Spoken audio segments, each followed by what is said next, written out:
Top quality और consistent performance के लिए सिर्फ सिल्वर पंप नाम याद रखना। ಇದರಿಂದ ಏನು ಲಾಭ ಬರುತ್ತೆ, ಇದರಿಂದ ವಾಪಸ್ ಏನು ತೊಗೋತೀವಿ, ಇದರಿಂದ ರಿಸಲ್ಟ್ ಏನು, ಈ ಸಿನಿಮಾ ಎಷ್ಟು ಖರ್ಚು ಮಾಡಿದ್ರೆ ಏನು ಬರುತ್ತೆ, ಇವೆಲ್ಲ ಒಂದೇ ಒಂದು ದಿವಸ ಕೂಡ ಇವತ್ತವರೆಗೂ ನಾನು ಮಾಡೋ ಪ್ರತಿಯೊಂದು ಸಿನಿಮಾನೂ ನಾನು ಯೋಚನೆ ಮಾಡೇ ಇಲ್ಲ.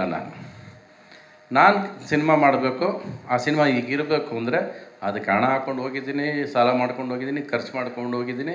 ಅದು ರಿಸಲ್ಟ್ ಬಂದಾಗಲೂ ಕೂಡ ನಾನು ಇವತ್ತವರೆಗೂ ಪ್ರೇಮ್ ಲೋಕ ಆಗಲಿ, ರಣಧೀರ ಆಗಲಿ, ಯಾವುದೇ ಸಿನಿಮಾ ಆಗಲಿ ಯಾರಾದರೆ ಲಾಭ ಎಷ್ಟು ಅಂದರೆ ನಾನು ಖಂಡಿತವಾಗ್ಲೂ ಗೊತ್ತಿಲ್ಲ. ನನಗೆ ಸಿನಿಮಾ ಮಾಡೋದಷ್ಟೇ ಗೊತ್ತು.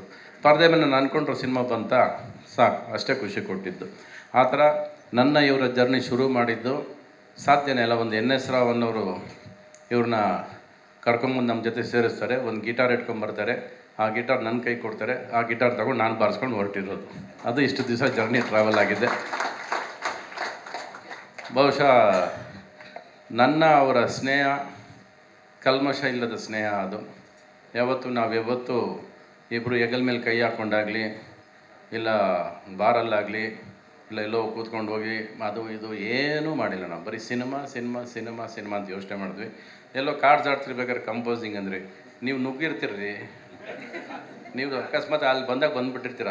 ನಿಮ್ಮನ್ನು ಕರೆದಾಗ ಕಾರ್ಡ್ಸ್ ಯಾವತ್ತು ಆಡೋದು ಇಲ್ಲ, ನಿಮ್ಮನ್ನು ಕರೆದು ಕಂಪೋಸಿಂಗ್ ಟೈಮಲ್ಲಿ ಕಾರ್ಡ್ಸ್ ಆಡೋ ಹುಚ್ಚು ನನಗಿಲ್ಲ ಅಲ್ವಾ? ಅಕಸ್ಮಾತಾಗಿ ಬಂದಿರ್ಬೇಕು ನೀವು.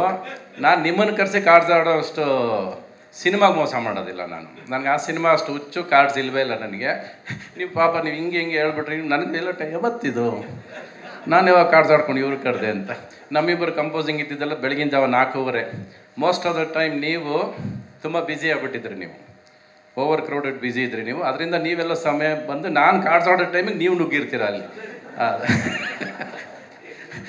ಯಾಕಂದರೆ ಸಾಕಷ್ಟು ಸಿಪಾಯಿ ಸಿನಿಮಾ ಕಾರ್ಡ್ಸ್ ಆಡೋ ದುಡ್ಡಲ್ಲಿ ಗೆದ್ದಿರೋದ್ರಲ್ಲಿ ಎಷ್ಟೋ ಸಿನಿಮಾ ಆಗೋಯ್ತು ನನಗೆ. ಅದು ಅಂದರೆ ಅದು ಗಳಿಗೆ ಅಷ್ಟು ಚೆನ್ನಾಗಿತ್ತು ಅವಾಗ. ಆದರೆ ಗಳಿಗೆ ಕೆಲವು ಸರಿ ನಡೀತಾ ಇರುತ್ತೆ. ಈಗ ಕ್ಯಾಸಿನೋಲ್ಲಿ ಕೂತ್ಕೊಂಡ್ರು ದುಡ್ಡು ಒಂದು ವರ್ಷ ಕ್ಯಾಸಿನೋ ದುಡ್ಡಲ್ಲೂ ಬದುಕಿದ್ದೀನಿ ನಾನು. So casino gambling as mean my life. Cinema ಅದು ಗ್ಯಾಮ್ಲಿಂಗ್ ಅಂತ ಅಂದ್ಕೊಂಡ್ರೆ ಅದು ಗ್ಯಾಮ್ಲಿಂಗೆಲ್ಲ ನಡ್ಕೊಂಬಂದಿದೆ.